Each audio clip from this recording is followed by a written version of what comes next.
بتخونيني يا اسماء؟ دي مامتك يا شخص، انا شايف تكوين حد لسه بينمو. بتخونيني مع مين؟ مع اخويا؟ اعوذ بالله. حضرتك بتتكلم بجد ولا دي مجرد بروفا؟ يمكن العيب ده يا ابني في البنت دي ان هي خاينه مثلا. بتخونيني يا ايمان؟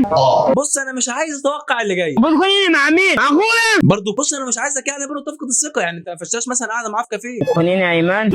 يا عم عيب يا عم. ايه الهدوء الغير مبرر ده؟ بس يعني برضه مع ان اسمك عليه ملاحظات، بس يعني حاول تغير اسم ايمان ده، اصل يعني معلش حظك وحش معاه شويه. بتخونيني يا ندى؟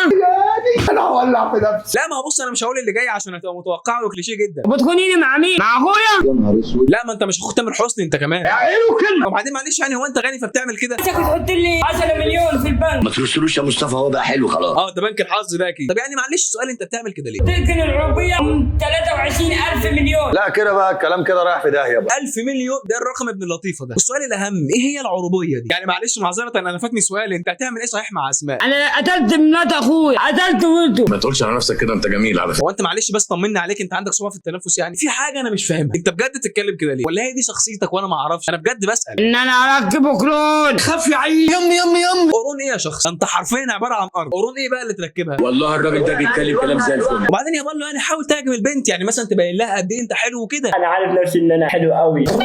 لا ما مش درجه انك تقولها صريحه كده انت كمان، انا قصدي يعني تبين لها ان انت جامد كده وتعجبها. تفهمني كويس ولا فاهم كويس؟ وربنا يعاتبك قوي، انا جامد قوي. لا يا باول. يا عم مش بقول لك قولها صريحه يا عم، انا قصدي يعني فاهمها ان انت غني. في بنات كده يا بالله بتحب الراجل الغني او فلوس الراجل الغني بمعنى اصح. بقول لك انا اعلمك من السوالة يا عم.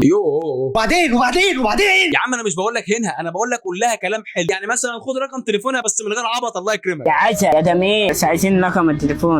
امال حضرتك فاكر ايه يعني؟ معاك سنه تروح تقولها في ميامي سنه 96 والله، ولا سنه 96 تنفع. طب بص يعني يا بالله ربنا بيدي كل واحد فينا موهبه، ممكن يكون انت موهبتك انك صوتك حلو مثلا، يعني جرب تغني لها كده. بيبي دونت لاي. ما شاء الله ما شاء الله. انا اسف ما تغنيش تاني، انا بصراحه مش عارف انا ليه كل ما احاول اساعدك الاقيك بتغرق. طب بص يعني يا بالله حاول تبين لها ان حياتك من غيرها دي ولا حاجه، يعني في بنات يا بالله تحب التلزيق ده. انا حياتي مش كامله عشان نمشي مش فيها. اضرب نفسي اليوم اللي شفتك فيه. مش نافعه برضه يا اخي، الجمل بتطلع منك بتبوظ ما اعرفش ليه. بس يعني بص يا بالله حاول تفاجئها، البنت من دول تحب اللي يفهمها انها حاجه كبيره، في بنات كده. خد اديني رقم سبايدر مان. وانا اديك رقم سبايدر مان ليه؟ عشان انكم ابطال مع بعض. انت يا عم من الطريق وانا من الطريق ماشي. بطل طبعا رقمه هيكون معاها عشان هم ابطال مع بعض، بس السؤال هنا هيكون معاها سبايدر مان وتروح لك انت ليه؟ سؤال محتاج تفكير صح؟ فجأة مش كده؟ الغيره يا بالله، البنات والله معظمهم بيحبوا الغيره، حاول بقى تبين لها ان انت بتغير عليها جايز. ايه ده؟ مش كنت لك البس يوفد؟ يو ايه؟ يوفد ايوه يعني ايه البتاع ده؟ يعني الضخم.